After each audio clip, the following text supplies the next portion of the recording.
It's crazy to think that in the year 2020, so many people will be fighting for their right to marry.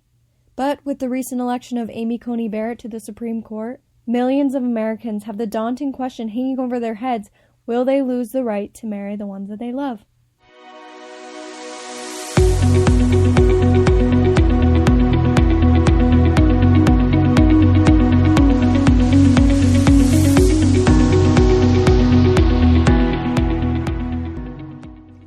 Welcome to the podcast Rainbow Rights, where every week we discuss a different topic about, you guessed it, the rights of the LGBTQ plus community. And with this week's episode, we have a lot to unpack, from the history of LGBTQ plus rights to how the recent confirmation will affect our country and our citizens going forward. Plus, I have a special interview with two of my very close friends discussing how the issue will affect their lives. So, let's get right to it. Okay, so let's start off with a little bit of history. So, everyone knows that same-sex couples have been fighting marriage discrimination for years, and honestly, it's still going on today. So, the first political discrimination that we've seen is in 1996 when President Bill Clinton signed the Defense of Marriage Act, which bans federal recognition of same-sex marriages. Before doing research, I had no idea what the federal recognition even mattered. I found out that it includes military family benefits, Social Security benefits, multiple areas of tax categories, hospital visitation rights, and healthcare benefits. This goes on for a long time. It goes on for 13 years until President Barack Obama's presidency. In 2009, he granted same-sex couples some benefits. And then in 2011, he instructed the Supreme Court to stop saying that the defense is constitutional. All of this leads to the 2015 landmark case of Obergefell versus Hodge, where the Supreme Court makes same-sex marriage legal in all states. So the question that you may be having now is, why is marriage equality in jeopardy? Why are we even discussing this?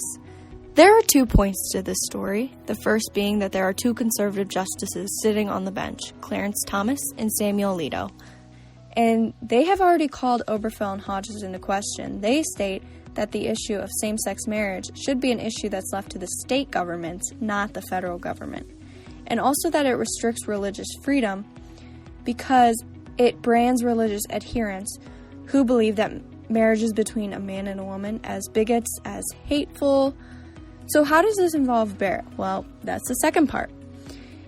Amy Barrett actually attended an anti-LGBTQ rally called the Alliance Defending Freedom, which is deemed a hate group by the community, and she gave a lecture there. Also, she said that allowing transgender people to use their gender bathroom is not something she agrees with, even going as far to refer to trans women as males. Today, I will be doing an interview with Emily. Hello. And Em. Hi. They are both members of the LGBTQ community, and I am talking with them about how the issue of marriage equality affects their lives. I am interviewing Em in person, and I'm interviewing Emily through FaceTime. Aside from losing your most basic right, how would this affect your life?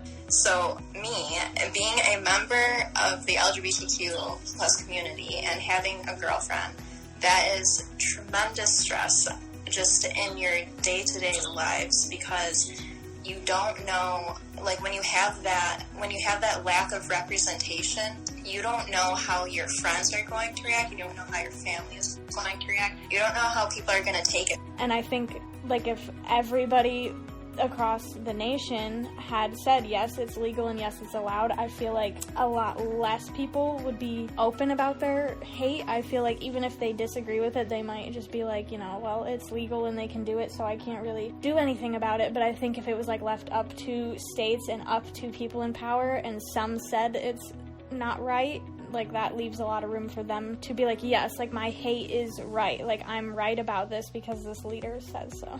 Okay, so my next question, how do you feel the community would react if same-sex marriage was overturned? I have a lot of friends in the community, and we've talked about it since the day that we heard Amy was nominated to the Supreme Court and when she was confirmed.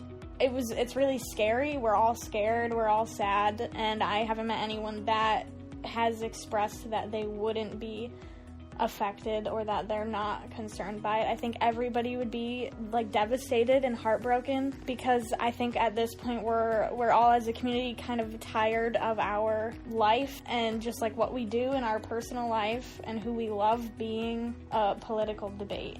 Outside of the community too, it would still affect those people, because there are a number of allies and family members that are very supportive of the LGBTQ community that would be affected as well. So it's not even just the community, it can spread outside of that too. How do you feel allies can help? So I think that it can help just to be supportive emotionally, with your words, with your actions. Anyone can help. Just if a friend or someone you know, if a family member or something is part of this LGBTQ community, I guarantee you they are probably going through a lot that you didn't realize they went through.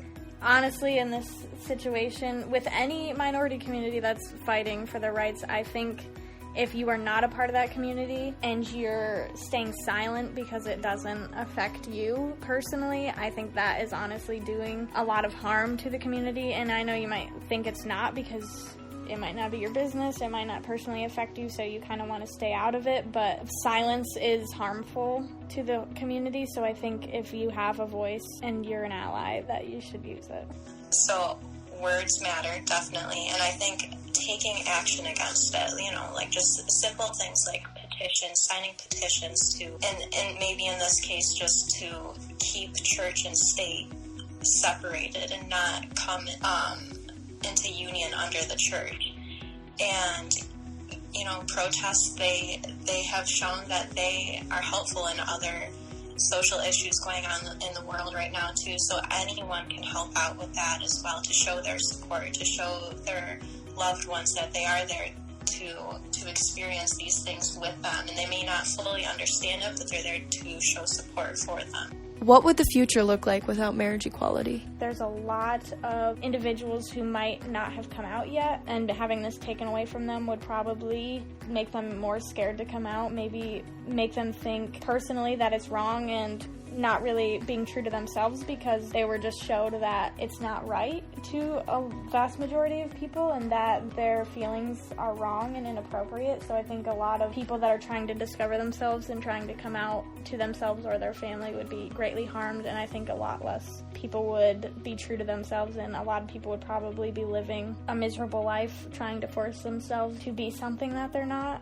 and never get to experience like real love in the way that they should, because they're going to spend their lives like forcing themselves to feel a fake love in a heterosexual relationship, and so I think they'd miss out on a very special feeling. I agree. I think there would be a huge loss of hope there, just for the country, but especially for the LGBTQ plus community, and there would be kind of a huge wave of depression over the community if that were to be the case, where marriage equality was not deemed legal anymore.